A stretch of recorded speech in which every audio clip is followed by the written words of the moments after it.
2023 के अक्टूबर महीने से ही मध्य पूर्व में हालात बेहद तनावपूर्ण चल रहे थे, जब इजराइल और हमास के बीच गाजा पट्टी में संघर्ष शुरू हुआ। इस युद्ध से न सिर्फ इजराइल और फिलिस्तीन प्रभावित हुए, बल्कि इसने पूरे क्षेत्र को अस्थिर कर दिया। ऐसे माहौल में 13 जून 2025 को अचानक इजराइल ने ईरान के खिलाफ एक बड़ा सैन्य हमला कर दिया। इजराइल का दावा था कि यह हमला ईरान के परमाणु कार्यक्रम को रोकने के लिए जरूरी था, क्योंकि उसे शक था कि ईरान चुपचाप परमाणु हथियार बनाने की दिशा में बढ़ रहा है। इस जवाबी कार्रवाई में ईरान ने अमेरिका के कतर स्थित सैन्य अड्डों को निशाना बनाया। इससे पश्चिम एशिया की आग और भड़क उठी। अमेरिका ने ईरान की परमाणु साइटों पर हमला कर जवाब दिया। धीरे धीरे यह टकराव इस हद तक बढ़ गया कि एक क्षेत्रीय युद्ध की आशंका मंडराने लगी। दुनिया भर की नजरें इस इलाके पर टिक गईं। क्या यह संकट तीसरे विश्व युद्ध की आहट है?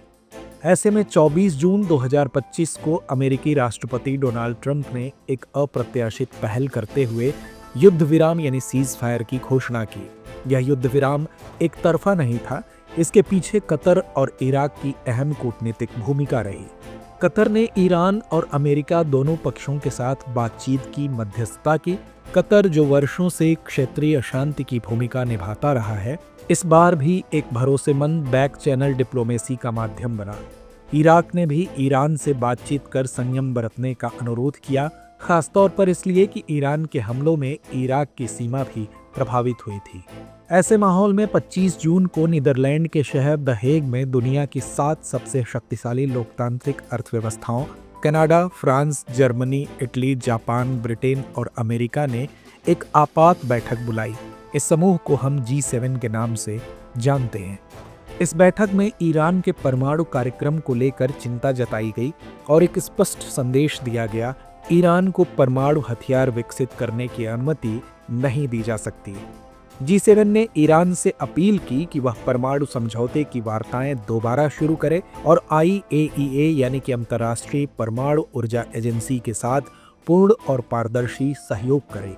G7 ने ईरान को चेताया कि उसका यूरेनियम संवर्धन कार्यक्रम वैश्विक शांति के लिए गंभीर खतरा है। इसके अलावा संयुक्त बयान में यह भी कहा गया कि ईरान को IAEA के निरीक्षकों को पूर्ण पहुंच देनी चाहिए और अपने परमाणु कार्यक्रम से जुड़ी सभी जानकारियां साझा करनी होंगी।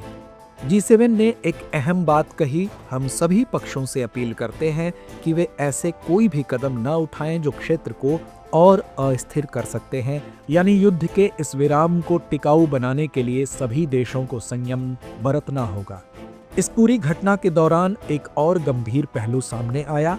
IAEA के प्रमुख राफेल ग्रॉसी को एक ईरानी कट्टरपंथी अखबार ने इजराइल का एजेंट कहकर उनके खिलाफ मौत की सजा की मांग कर डाली। यह बात अंतर्राष्ट्रीय स्तर पर हंगामा का कारण बनी। G7 ने इन धमकियों की तीखी निंदा करते हुए कहा कि किसी अंतर्राष्ट्रीय अधिकारी के खिलाफ ऐसी भाषा अस्वीकार्य है और इससे वैश्विक संस्थानों की निष्पक्षता को ठेस पहुंचती है। इस संदर्भ में यह भी महत्वपूर्ण है कि IAEA की 35 सदस्यीय बोर्ड ने 12 जून को पहली बार यह घोषित किया कि ईरान ने परमाणु अप्रसार संधि यानी NPT के नियमों का उल्लंघन किया है, और वह भी करीब 2 दशक बाद। अब सवाल उठता है, इस पूरे संकट में भारत कहाँ खड़ा है? भारत की विदेश नीति हमेशा स्ट्रैटेजिक ऑटोनॉमी की रही है। भारत इजराइल और ईरान दोनों देशों से घनिष्ठ संबंध रखता है, लेकिन दोनों देशों के बीच संतुलन साधना एक चुनौती है। भारत अपनी ऊर्जा जरूरतों का बड़ा हिस्सा खाड़ी देशों से आयात करता है। ईरान भारत का एक पुराना तेल आपूर्तिकर्ता रहा है। अगर मध्य पूर्व में अस्थिरता बढ़ती है तो कच्चे तेल की कीमतें आसमान छू सकती हैं, जो भारत जैसे विकासशील देश की अर्थव्यवस्था के लिए गंभीर संकट बन सकती है। भारत और ईरान के बीच चाबहार पोर्ट जैसी महत्वपूर्ण परियोजनाएं हैं, जो भारत को अफगानिस्तान और मध्य एशिया तक पहुंचाने के लिए रणनीतिक रूप से अहम है। अगर ईरान में अस्थिरता बढ़ती है तो इन प्रोजेक्ट्स पर सीधा असर पड़ेगा। दूसरी ओर इजराइल भारत का एक प्रमुख रक्षा सहयोगी है। भारत कई उच्च तकनीकी रक्षा उपकरण जैसे drones, missile systems, radar Israel से खरीदता है। साथ ही दोनों देशों के बीच साइबर सुरक्षा और एग्रो टेक्नोलॉजी में भी सहयोग है। ईरान और इजराइल के बीच हुए टकराव ने एक बार फिर यह दिखा दिया कि परमाणु हथियारों की राजनीति कितनी खतरनाक हो सकती है। G7 की सख्ती, युद्ध विराम की पहल और अंतर्राष्ट्रीय संस्थाओं की भूमिका, ये सब मिलकर एक नया कूटनीतिक नक्शा खींच रहे हैं। भारत इस पूरे घटनाक्रम को दूर से नहीं देख सकता। ऊर्जा, व्यापार, रणनीति और शांति, हर पहलू इससे जुड़ा है। भारत को न सिर्फ अपने हितों की रक्षा करनी है, बल्कि वैश्विक स्थिरता की दिशा में भी संतुलित, परिपक्व और सक्रिय भूमिका निभानी है। तो व्यूअर्स, चर्चा को यहीं विराम देते हैं और नोट करते हैं आज का सवाल। भारत की भूमिका इस संघर्ष में क्या हो सकती है और इसके लिए भारत की कूटनीतिक नीति क्या होनी चाहिए?